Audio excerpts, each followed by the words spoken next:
Hoy arrancamos con un repaso clínico interesantísimo sobre una afección de la piel que es súper común, pero que sorprendentemente genera muchísima confusión. Va a ser como una especie de investigación médica donde aprenderemos a identificar el problema, seguir la pista de los desencadenantes y, sobre todo, resolver un giro final en el diagnóstico que es absolutamente clave. Vale, vamos al grano con esto. Fijaos en esta cifra. Entre un 15 y un 25% de la población. Es decir, hasta 1 de cada 4 personas experimentará esta afección en algún momento de su vida. Esto nos dice al instante que no estamos hablando de una rareza médica, sino de una realidad súper frecuente y bastante incómoda que nos podemos encontrar cualquier día en la consulta. Para organizarnos, esta es nuestra hoja de ruta de hoy. El punto 1 será una introducción a la urticaria. En el 2 veremos las causas y desencadenantes. El 3, abones frente a angiodema. El 4, la clasificación temporal. En el 5 abordaremos las estrategias de tratamiento y el punto 6, el angiodema hereditario. Venga, empezamos con el punto 1, la introducción a la urticaria. Vamos a desglosar qué es exactamente esta patología y cómo se comporta a nivel microscópico. Bueno, el mecanismo subyacente es fascinante. Básicamente es una reacción en cadena. El sistema inmunitario se altera y unas células de la piel, los mastocitos y los basófilos, empiezan a liberar sustancias como la histamina y la bradiquinina. ¿El resultado? Los vasos sanguíneos se dilatan y se acumula líquido. Y claro, en la superficie nosotros lo que vemos es esa inflamación y ese enrojecimiento de la piel que resulta tan sumamente molesto. Pasamos al punto 2, causas y desencadenantes. Vamos a investigar un poco qué es lo que aprieta el gatillo de esta reacción. Pues la verdad es que la lista de sospechosos es inmensa. En los niños, por ejemplo, las infecciones son los desencadenantes más comunes. En los adultos, la cosa cambia. Y la culpa la pueden tener los alérgenos, estímulos físicos o emocionales o incluso medicamentos súper habituales como el ibuprofeno, es decir, los famosos AINES. Pero ojo a este dato porque es increíble. En el 60% de los casos agudos la causa es idiopática. Vamos, que su origen exacto sigue siendo un misterio médico total. A menudo no tenemos ni idea de qué lo provocó. Llegamos al punto 3, abones frente a angiodema. Y aquí tenemos que hacer una distinción diagnóstica que es absolutamente fundamental. Y lo que resulta verdaderamente interesante de lo que vemos aquí, los clásicos abones, es que son superficiales y generan un picor tremendo, desesperante. Pero la clave para identificarlos está en el reloj. Son evanescentes por definición. O sea, en menos de 24 horas desaparecen sin dejar ni rastro, como si nunca hubieran estado ahí. Ahora, como podéis observar, la variabilidad visual de estas placas rojas es enorme. Tienen bordes definidos y son migratorias, es decir, van cambiando de sitio, pero la forma exacta puede ser un mundo completamente distinto de un paciente a otro.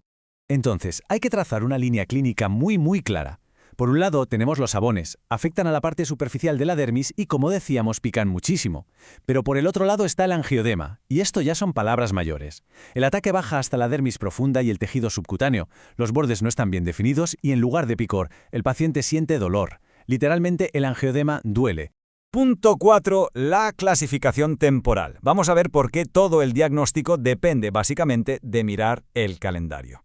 Literalmente, la marca de las 6 semanas es una frontera inamovible.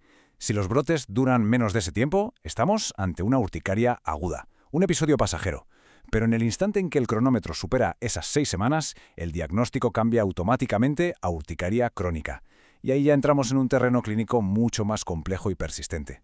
Y dentro de los casos crónicos hay variantes bastante curiosas. Algunos brotes aparecen de forma espontánea, sin más. Pero luego están las variantes inductibles, que son fascinantes. Se disparan por cosas físicas súper específicas. Hablamos de brotes que pueden salir por el simple roce de la ropa, por sudar un poco o, aunque suene de locos, por un breve contacto de la piel con el agua. Nos vamos al punto 5, las estrategias de tratamiento. Una vez que sabemos a qué nos enfrentamos, hay que solucionarlo.